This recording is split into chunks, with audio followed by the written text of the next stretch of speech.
is Ken Stevens. I'm the historian and curator here at the College Football Hall of Fame. This morning we're going to talk about All-America teams. It's one of the things I get requested the most about in my job here at the Hall of Fame is a family member will call and we want to know if their father was or grandfather was an All-America, because there's a family lore that he did achieve such status, and invariably their information is incorrect because of the confusion over All-America teams. And I'll explain a little bit about that later, but let's sort of begin as to how all this All-America stuff started. It began in 1889 when a sports writer by the name of Casper Whitney selected the first All-America team. Now, there was a great misconception about those first All-America teams. Most people think that Walter Camp was the guy who picked the first All-America team. He did not. Casper Whitney came up with the idea of having these All-America teams, but he consulted with Walter Camp in selecting the first All-America team. Soon thereafter, Walter Camp did begin selecting his own All-America teams, which he did all the way up until his death in 1924. By the 1920s, there were All-America teams all over the place. Just about every major newspaper in the country had their sports writer select an All-America team, in addition to major national publications that Camp would have written for, and national wire services such as the Associated Press and United Press, etc.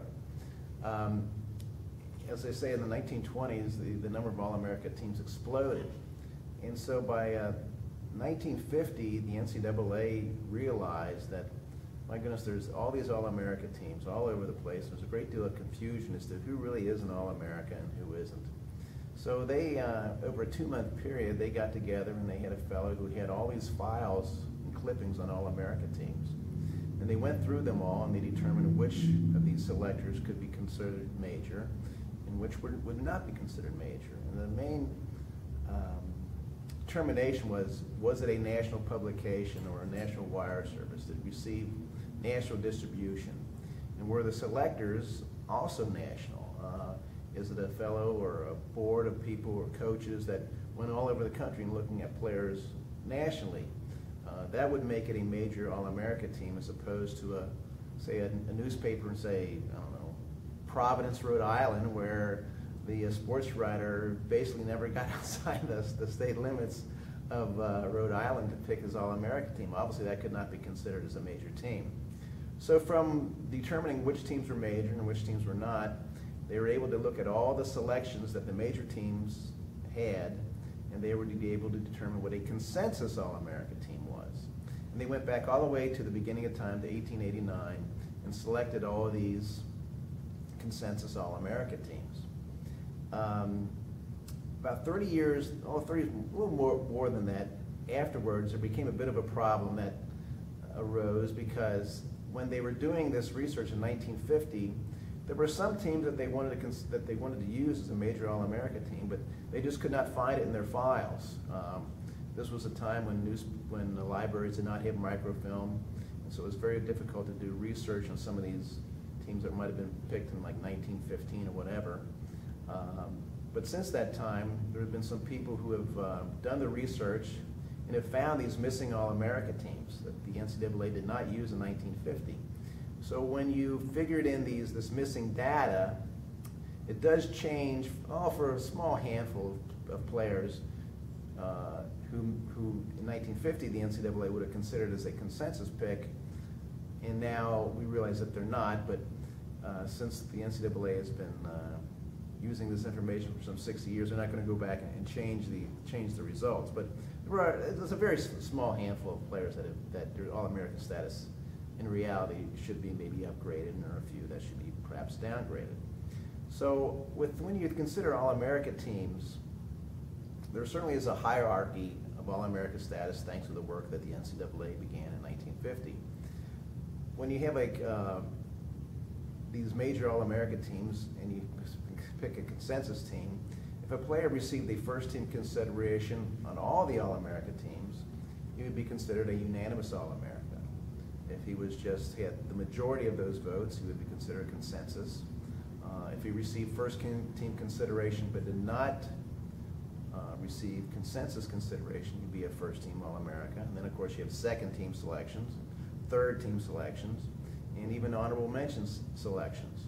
And that's really where the confusion arises between all these calls I get from family members wanting to know why their grandfather isn't in the Hall of Fame because he was an All-America. And I know he wouldn't lie to me about that information. Is generally because he probably was a second or a third All-America, or perhaps even an honorable mention All-America. Or if he was a first-team All-America, it may have been because he was selected to one of these minor All-America teams by one of these small local newspapers that the NCAA did not consider as an All-America team. Now here at the Hall of Fame, we have great resources on these All-America teams. In the 1950s, there was I shouldn't say 1980s, we got donated to us a collection from a fellow in Akron, Ohio, he had all these great clippings of all these All-America teams. This is the 1952 Collier's All-America team, which was selected by the football writers, and he's got articles from the Chicago Tribune. This is the Players All-America team. So we have all those clippings going back all the way to 1889 on All-America teams. There was also another great resource that was written in the early 1990s by a fellow by the name of Bernie McCarty, and he put all those clippings and selections into a book. All the selections were between 1889 and 1945. He planned to do a volume 2 from 1946 on, but unfortunately Bernie passed away.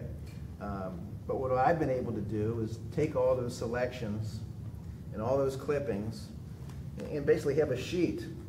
We're here in 1958. We have the Associated Press, the Central Press, the football coaches, football writers, NEA, New York News, Sporting News, UPI, all the major teams, and what